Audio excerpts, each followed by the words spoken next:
September 13th, 1847. Dawn along the base of a 200-foot volcanic hill on the western edge of Mexico City, in air that still carries the smell of spent powder from a bombardment that ran through the previous day and into the night before finally going quiet an hour or so before sunrise. At the foot of that hill, a row of wagons stands in a field within sight of the fortress above, and in each wagon is a man with a rope already fitted around his neck, hands bound, waiting on something none of them can actually see from where they stand, a flag on a staff on the far side of a castle wall 200 feet up. Inside that castle, a much smaller number of people are waiting on a different clock entirely. Most are teenage cadets at Mexico's National Military Academy, ordered hours earlier to evacuate a building about to become the last defended position between an American army of roughly 7,000 men and the capital of a nation of some 7 million. Most of those cadets have already gone. 6 have not. Neither group, the men in the wagons, the boys inside the castle, will know which of 2 entirely different fates is coming until that flag actually moves. And somewhere in the ranks of the army climbing toward the hill is a 25-year-old second lieutenant named Ulysses Grant, who will spend the rest of his life saying, in sharper terms than almost any other American officer of his generation ever used about a war he was twice decorated in, that none of what is about to happen should have been happening at all. To understand how it got to this hill, you have to go back 16 months, to a strip of scrubland nobody in Washington or Mexico City could agree on. In 1845, the United States annexed Texas, a former Mexican territory that had declared independence 9 years earlier, an independence Mexico had never recognized, and certainly not on the terms the United States now claimed. Washington placed the new border at the Rio Grande. Mexico insisted it stopped more than 100 miles north, at the Nueces River. It was an argument over empty ground on a map. President James K. Polk sent troops into the disputed strip anyway, and in April 1846 Mexican cavalry crossed the river and wiped out an American patrol. Polk told Congress that American blood had been shed on American soil, and Congress declared war within days. For the first year, the war stayed mostly in the north. General Zachary Taylor beat Mexican forces at Palo Alto and Resaca de la Palma within 48 hours of each other in May 1846, then took the fortress city of Monterrey that September. The following February, at a mountain pass called Buena Vista, Taylor faced Antonio López de Santa Anna in person, Mexico's most experienced general, and at various points its president, a man who had already lost an arm to a French cannonball defending Veracruz a decade earlier, and who wore a prosthetic leg after a second wound cost him part of his right one. Santa Anna outnumbered Taylor several times over at Buena Vista. He lost anyway. The second time in less than a year, his army had been broken by a fraction of its own size. Victories in the north weren't bringing Mexico to the table, so Washington approved something more audacious. Stop chasing the Mexican army across the countryside and go straight at the capital instead. The man given the job was General Winfield Scott, 51 years old, a veteran of the War of 1812, and by 1847 the most experienced field commander the United States had. His plan was to land an entire army by sea on a hostile coast, then march it more than 250 miles inland with no supply line back to the water, meaning if the campaign failed, there would be nothing to fall back on. No reinforcements, no resupply, just an American army alone deep in enemy territory, living on what it could take. Watching from Europe, the Duke of Wellington, the man who had beaten Napoleon, is reported to have declared flatly, "Scott is lost." Convinced the general could neither take the city nor retreat to safety. Wellington had beaten Napoleon. He still got this one wrong. On March 9th, 1847, Scott put roughly 12,000 men ashore near Veracruz, in what was, at the time, the largest amphibious landing in American military history. Not a soldier lost in the landing itself. What followed was less clean. Rather than storm the walled city and absorb the casualties that would cost, Scott reduced it with a sustained bombardment, including heavy naval guns borrowed off warships offshore, for several days until the garrison surrendered on March 29th. Civilians died in that bombardment alongside soldiers, a detail that drew criticism even from some of Scott's own officers at the time, and one most retellings of Veracruz simply leave out. Scott was also racing a second enemy that had nothing to do with Mexican troops, yellow fever, which had already erased entire garrisons in that climate. Every week his army spent on the coast was a week closer to losing men to disease instead of bullets. The march inland brought Cerro Gordo in April, where Scott's engineers, among them a young officer named Robert E. Lee, found a mountain trail that let American troops flank a Mexican position everyone had assumed was unreachable. Santa Anna, still recovering from Buena Vista 2 months earlier, was caught so completely off guard that he fled on foot, abandoning his personal carriage, several $1,000s in gold, and his spare cork and wood prosthetic leg. Soldiers from an Illinois regiment found it and kept it as a trophy. It still sits in a museum in Springfield, Illinois today, and Mexico has been asking for it back for more than a century. Word of the defeat reached Puebla before Scott's army did, and the city surrendered without a shot when American troops arrived on May 1st. Scott's army then sat in Puebla for nearly 3 months, gathering reinforcements and waiting out the sick, before marching again in August toward a capital that had finally come into view. What followed was a brutal week of fighting on the capital's outskirts. At Contreras and Churubusco in mid-August, American forces broke entrenched Mexican positions in close savage combat, and it was at Churubusco that they first ran into a unit that unsettled them more than any other, the Battalion of St. Patrick. Artillerymen largely made up of Irish Catholic immigrants, many of whom had deserted the American army before the war even began. Their leader was an Irishman named John Riley, who had enlisted only a couple of years earlier and found an army that could be openly hostile to Catholics in its ranks, an army now asking him to invade a Catholic country. Mexico's government had been openly courting foreign-born American soldiers with offers of land and equal rank to whatever they'd held before deserting. Riley and hundreds of others took the offer. By Churubusco, men who'd once worn the American uniform were firing artillery at the men who used to stand beside them.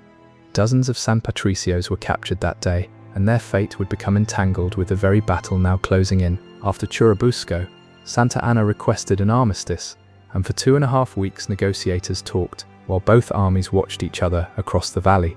The talks collapsed in early September, and Scott had one obstacle left, a fortified hill southwest of the city called Chapultepec, and beside it, a set of stone buildings his intelligence had flagged as a cannon foundry.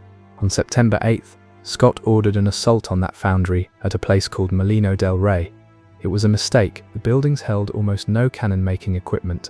What they held was a heavily reinforced garrison dug into stone walls that made ideal defensive cover, and the assault cost more than 700 American casualties, roughly 1 in 4 of the men who went in, for a target that delivered almost nothing of military value. Scott had learned, the expensive way, that every position around Chapultepec was defended far more seriously than his maps suggested. Chapultepec itself rose roughly 200 feet above the valley floor, a volcanic outcrop that had served Aztec rulers as a retreat centuries before it belonged to Spain or the United States. By 1847, the castle on top functioned as Mexico's national military academy, the training ground for the country's next generation of army officers, and it sat directly astride the western approaches into the capital. Take it, and the road to the city opened. Leave it standing, and every advance would be fought under its guns. General Nicolas Bravo commanded the defense with what he had, which was thin, a handful of understrength infantry battalions, none at full strength after weeks of fighting elsewhere, a battalion of several hundred men from the port town of San Blas under Lieutenant Colonel Felipe Sicoten Catal, holding the base of the hill, and, inside the castle itself, cadets from the military academy, boys who had been training to become officers, not to fight a siege. Some accounts put as many as 50 of them still inside when the evacuation order came down. Some sources put it lower. All told, the defenders numbered under 1,000 men, facing an American force several times that size, backed by siege artillery that spent the better part of a day pounding the castle's walls into rubble before a single soldier set foot on the slope. On the morning of September 12th, American guns opened on Chapultepec and did not stop for hours, chipping away at both the fortifications and the nerve of the men sheltering behind them. When the bombardment finally paused that night, everyone on that hill, American and Mexican alike, understood exactly what the silence meant. The infantry was coming at dawn, and the guns had spent the day making sure there would be as little standing in its way as artillery alone could manage. Before sunrise, the officers at Chapultepec ordered most of the cadets evacuated, correctly judging that teenagers had no place in a battle about to turn close range and brutal. Most of them left. 6 did not: Juan de la Barrera, Juan Escutia, Agustin Melgar, Vicente Suarez, Fernando Montes de Oca, and Francisco Marquez. De la Barrera, the oldest at 19, already held a lieutenant's commission in the engineers. Suarez was 14. Marquez, the youngest, was 13. Whether by choice, by confusion in the chaos of an evacuation order, or by simple refusal to abandon a post, all 6 stayed. All 6 would be dead within hours. At dawn, 2 American divisions moved on the hill from different directions. Major General Gideon Pillow's men pushing up through the same cypress groves torn apart by the fighting at Molino del Rey 5 days earlier, and Brigadier General John Quitman's division coming from the south along a stone causeway. A small detachment of United States Marines was tasked with spearheading part of Pillow's assault up the slope. Saicatencatul's men held the base of the hill until they were driven back under sustained pressure.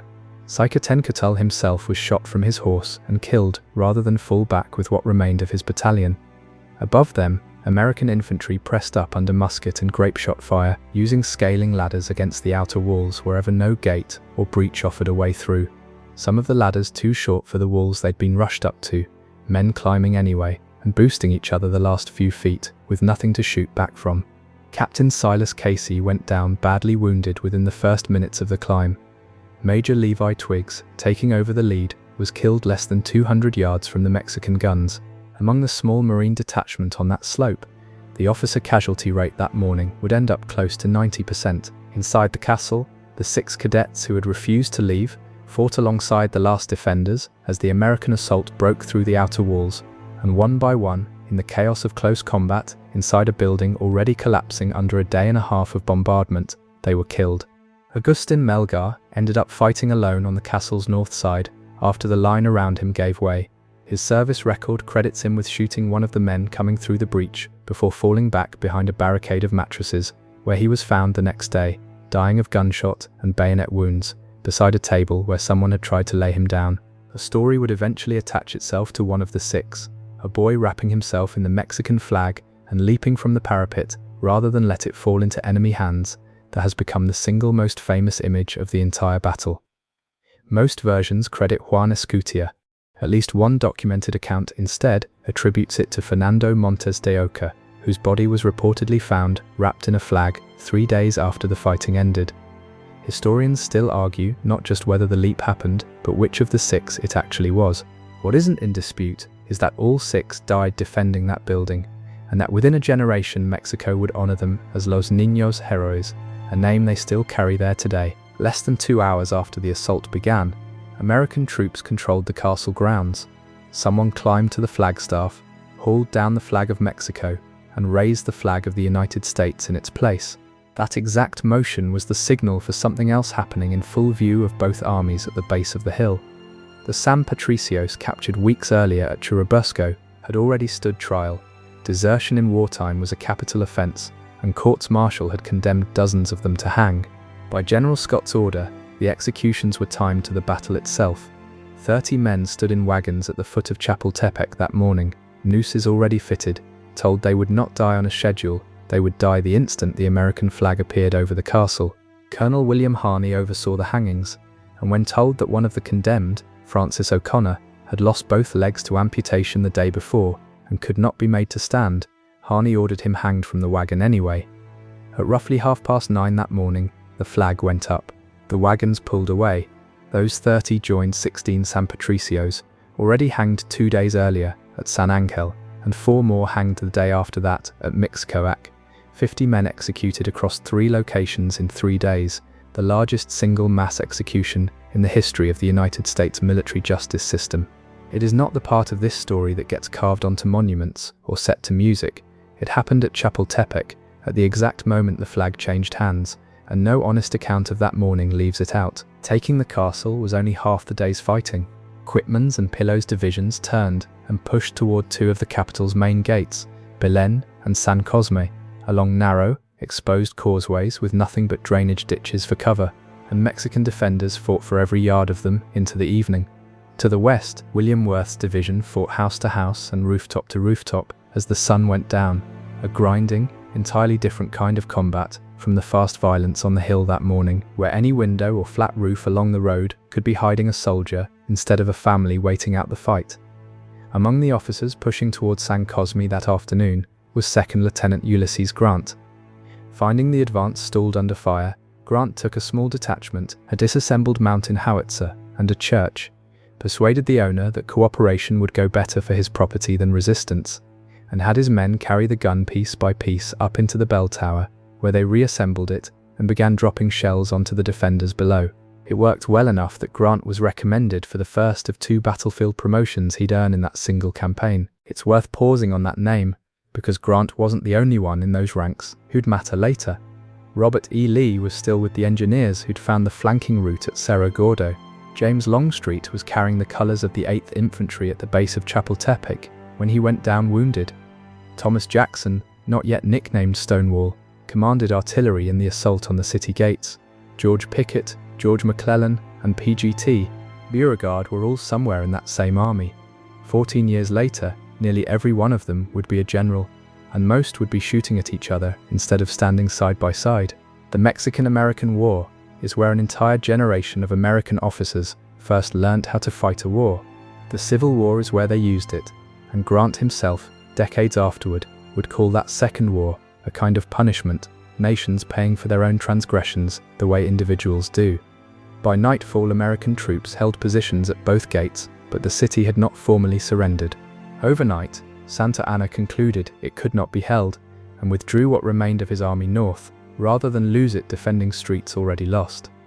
When American troops advanced into Mexico City on the morning of September 14th, they found a capital abandoned by its army and its government. Scott rode into the central plaza and raised the flag over the National Palace. For 3 days afterward, armed civilians and released convicts turned the streets into a running guerrilla fight, firing on patrols from rooftops and windows until Scott declared martial law and put it down, a reminder that capturing a capital and controlling it are 2 very different achievements. The peace that followed almost didn't happen the way it's remembered. Frustrated with the pace of negotiations, Polk formally recalled his own diplomat, a State Department clerk named Nicholas Trist, in October 1847. By the time the recall order reached him, Trist believed a real treaty was within reach, and that going home empty-handed would be worse for the country than disobeying a direct order. He stayed, kept negotiating without authority, and on February 2nd, 1848, signed the Treaty of Guadalupe Hidalgo anyway, technically representing a government that had already fired him. Polk was furious, fired him again for good measure, and sent the treaty to the Senate regardless, where it was ratified on March 10th by a vote of 38 to 14. Under its terms, Mexico ceded roughly half its national territory, land that would become all or part of California, Nevada, Utah, Arizona, and New Mexico, in exchange for $15 million. It remains one of the largest single territorial transfers in the history of North America, decided in no small part on a 200-foot hill most Americans today couldn't place on a map. What Chapultepec left behind wasn't only measured in territory. Ask a United States Marine today where the line, "From the halls of Montezuma," in their own hymn comes from, and they'll point straight to this hill, to that morning when 9 out of every 10 Marine officers on the slope became casualties fighting their way to the top. One of the very few lines in any military hymn in the world that points to a single, documented action rather than a general boast. A second legend grew up alongside it. The scarlet stripe on the dress trousers of every Marine officer and NCO, sometimes called the blood stripe, said to commemorate that same blood. According to the Marine Corps' own historians, it's almost certainly not true.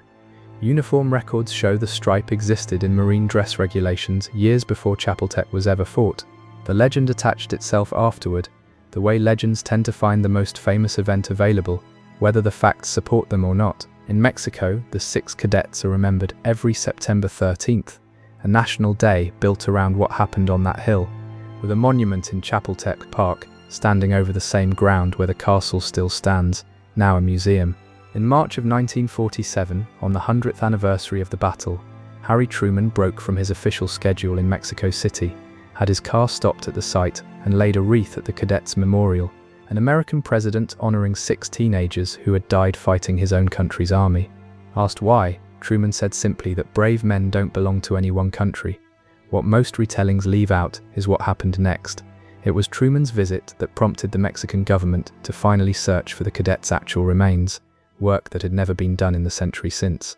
Within weeks that same month, bones believed to be theirs were recovered from a mass grave on the hillside, a wreath from a former enemy, and then, almost immediately, the graves it had been standing over for a century finally found. Not every element of the Chapultepec story survived intact over 170 years of retelling on either side of the border. The flag and the leap became legend, and even historians can't agree which of the 6 boys actually made it. The blood stripe became legend too, attached to a uniform detail that predates the battle by years, and the 6 teenagers themselves have spent a century and a half getting reshaped a little with every telling, in Mexico as much as anywhere, until it's genuinely hard to say where the documented record ends and the national myth begins. But underneath all of it sits something that was never in dispute. Fewer than 1,000 defenders, a few hundred yards of ground, a fortress on a hill, and an American army that took it in under 2 hours at a cost none of the men climbing those slopes that morning could have imagined the night before. 6 boys who could have walked away chose to stay. 30 men stood with ropes already around their necks and watched a flag decide their fate, part of 50 who would die the same way within 3 days. And the same lieutenant who hauled a cannon up a bell tower to help take that city would spend the rest of his life calling the war that put him there one of the most unjust ever waged by a stronger nation against a weaker one, a verdict he never took back, delivered by a man the war had made a hero. If you'd been standing on that hill on either side of it that morning, which of these stories do you think history got right, and which one got flattened into legend? This channel exists for exactly this kind of question, the moments that don't resolve as cleanly as the monuments make them look. Subscribe if you want more of them.